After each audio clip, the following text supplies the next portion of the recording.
Hi guys, good morning. Welcome back to our midweek live analysis with Prince Wonder. As usual on the program, we're going to be looking into the financial markets, trying to see what the market is doing, what it has been doing, where it's heading, how it's most likely to react, and how we can take advantage of that information to make money. All right, so without further ado, let's head up. Now, I was taking a look at BTC just before the class, and well, it seems like we're still mighty bearish. All right, let me use one of my previous charts.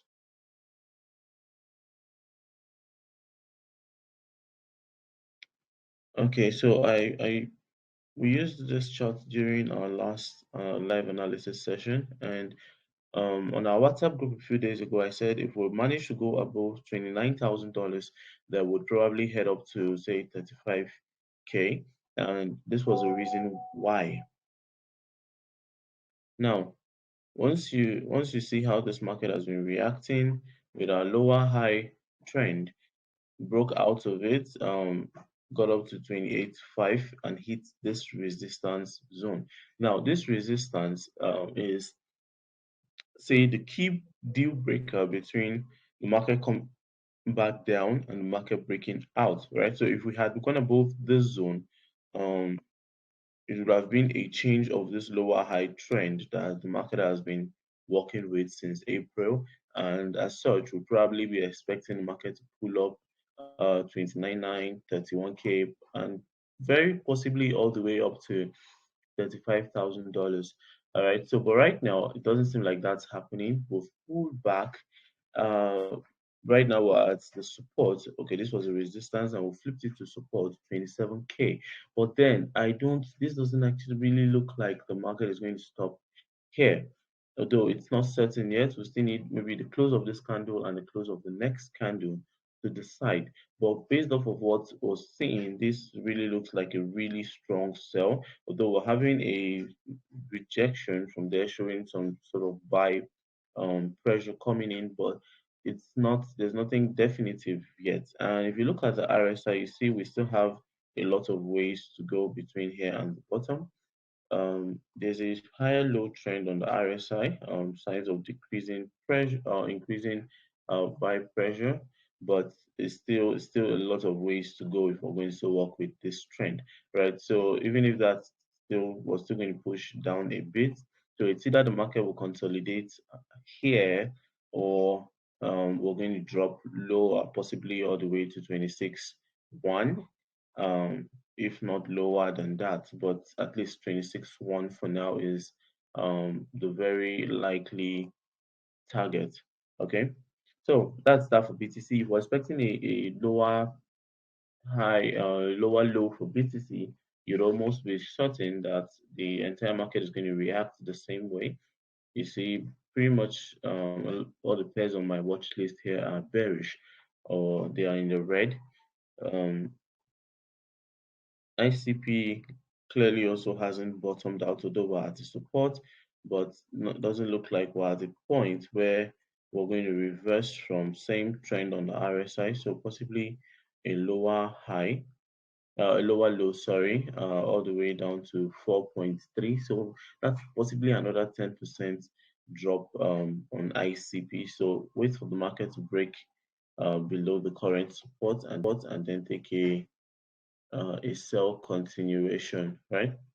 Okay, so Sol literally just reacted to that resistance and it just started its own sell.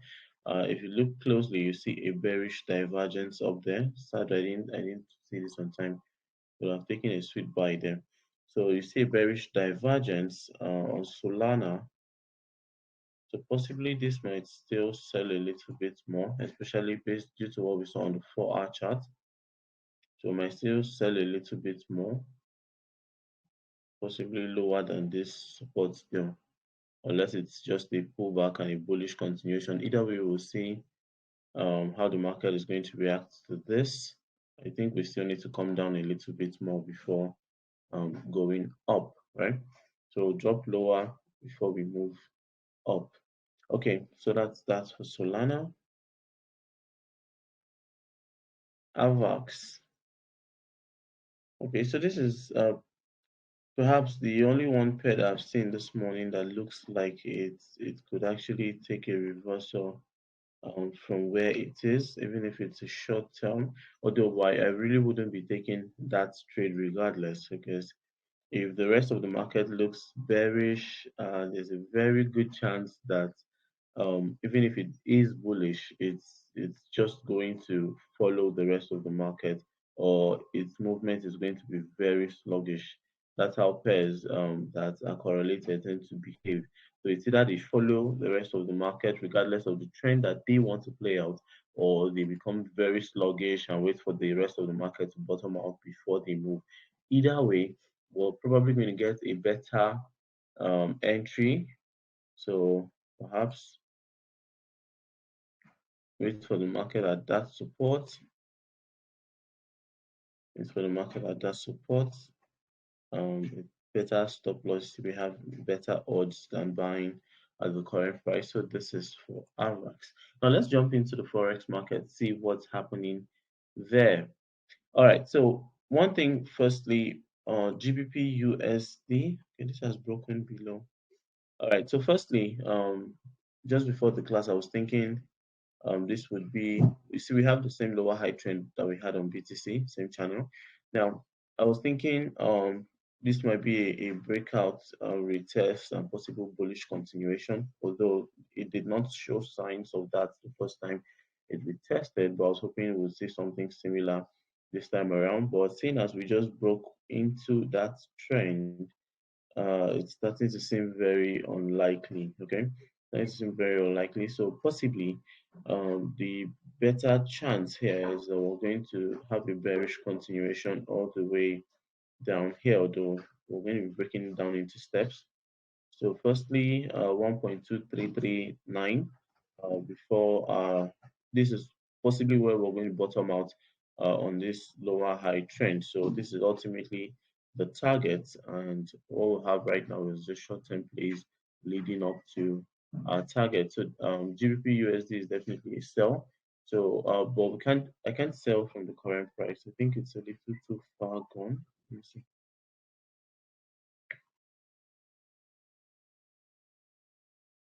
Okay, so if we were to sell to this point, it's the risk to reward ratio really isn't good. But if you're taking the sell all the way, then yeah, absolutely, you can take a sell from where the market is currently. We have it's about risk to reward ratio.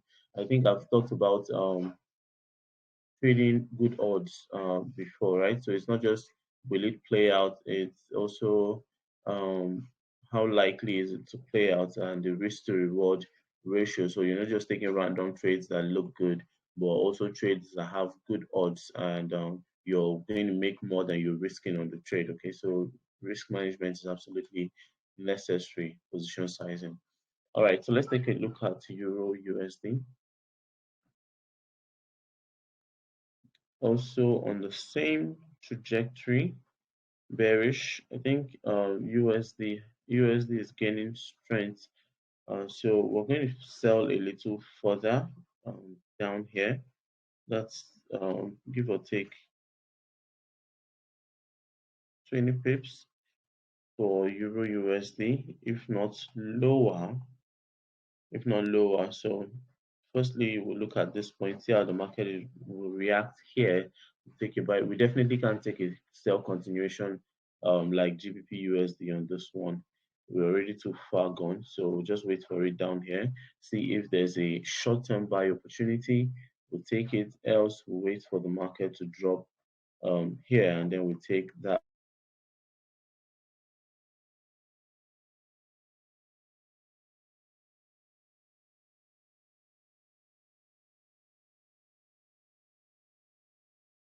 buy. Now, if you've been following my charts, you notice all of this should be familiar because we'll up until where it is right now.